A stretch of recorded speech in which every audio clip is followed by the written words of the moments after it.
Hello' friends, আজি মই আকৌ আপোনালোকলৈ আছাম স্পেচিয়েল টেটৰ কেইটামান অসমীয়া বৰ্ণৰ কুৱেশ্যন আনচাৰ লৈ আহিছোঁ। আহক চাওঁ ভিডিঅ'টো। কুৱেশ্যন নম্বৰ 1, প্লুটছৰ ব্যৱহাৰ হয়। উত্তৰটো হ'ব গীত গাওঁতে। প্লুটছৰ গীত গাওঁতে ব্যৱহাৰ হয়। নেক্সট কুৱেশ্যনটো হ'ল সুকীয়া উচ্চাৰণ নথকা বৰ্ণ বুলিলে কাক বুজায়? উত্তৰটো হ'ব অনুস্বাৰ। অনুস্বাৰৰ কোনো সুকীয়া উচ্চাৰণ নাই। কুৱেশ্যন নম্বৰ 3 হ'ল অনুস্বাৰ আৰু বিসৰ্গক কি বৰ্ণ বোলে? উত্তৰটো হ'ব অযুগ্বাহ বৰ্ণ। অনুস্বাৰ আৰু বিসৰ্গক অযুগ্বাহ বৰ্ণ বোলা হয়। কুৱেশ্যন নম্বৰ 4, স্পৰ্শ বৰ্ণবিলাকৰ একোটা ভাগক কি বোলা হয়?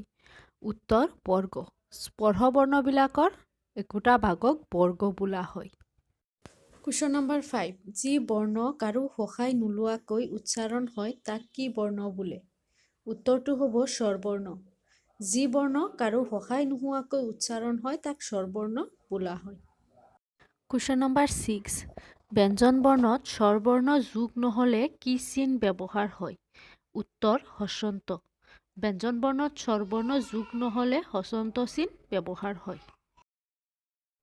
পৰীক্ষাত সাধাৰণতে কোনটো কি বৰ্ণ বুলি প্ৰশ্ন অহা দেখা যায়। গতিকে কোনটো কি বৰ্ণবিলাকৰ তালিকা মই দিছোঁ। বৰ্গীয় বা স্পৰ্শ বৰ্ণ হৈছে কৰ পৰা মলৈ। কণ্ঠবৰ্ণ হ'ল ক, খ, গ, ঘ, ঙ। ওষ্ঠ বৰ্ণ হ'ল প, ফ, ব, ভ, ম।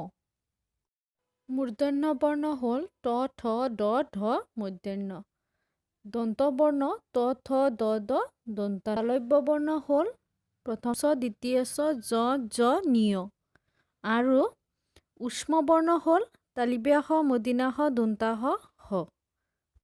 আজিৰ ভিডিঅ'টো এইখিনিয়ে আছিলে। যদি ভিডিঅ'টো ভাল পাইছে তেন্তে লাইক শ্বেয়াৰ কৰিব আৰু যদিহে মোৰ চেনেলত কোনোবা নতুন আহিছে তেন্তে প্লিজ চেনেলটো ছাবস্ক্ৰাইব কৰিব। ধন্যবাদ।